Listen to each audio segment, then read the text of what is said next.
ہمارے بچے باہر نہیں جا سکتے، ہم کھانا ایک ٹائم کا نہیں خرید سکتے، کیا کر رہی ہے؟ یہ کون سا حال ہے؟ 1 جون سے ہمارا کام ہونا تھا، 1 جولائی سے ہمارا کام ہونا تھا، یہ حالت ہے 4 دن سے ہم باہر نہیں آ سکتے، ہم ملازم ہیں، ہمارے بچے باہر نہیں جا سکتے، کیا کریں ہم؟ اس حکومت کا کیا کریں؟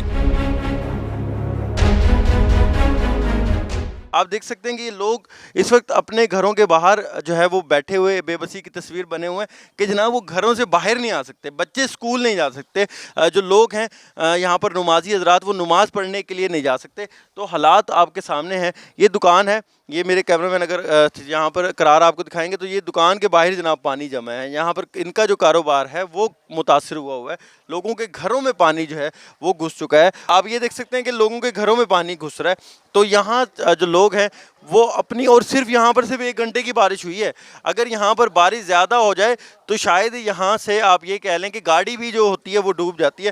بزرگ بھی یہاں پر آ رہے ہیں پیدل چلتے ہوئے، السلام، یہ بتائیں کہ کتنی مشکل ہے، کہاں سے آ رہے ہیں اور کہاں جا رہے ہیں، کتنی نماز پڑھنے کے لیے کیا مشکلات ہوتی ہیں؟ جو لوگ یہاں دیکھ رہے ہیں یہ ہمارے علاقے کا حال ہے، اور یہاں پیپل پارٹی کا دل تھا، یہاں سے پیپل پارٹی کے وزیر اعظم میاں یوسف رضا گیلانی صاحب کو ہم نے کامیاب کروایا، اور علی حیدر کو کامیاب کروایا، اور علی قاسم کو کامیاب کروایا، اور یہ جو پیپل پارٹی کا دل ہے اس کا یہ حال ہے، ہمارے بچے باہر نہیں جا سکتے، ہم کھانا ایک ٹائم کا نہیں خرید سکتے، کیا کر رہی ہے؟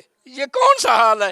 1 جون سے ہمارا کام ہونا تھا، 1 جولائی سے ہمارا کام ہونا تھا، یہ حالت ہے 4 دن سے ہم باہر نہیں آ سکتے، ہم ملازم ہیں، ہمارے بچے باہر نہیں جا سکتے، کیا کریں ہم؟ اس حکومت کا کیا کریں؟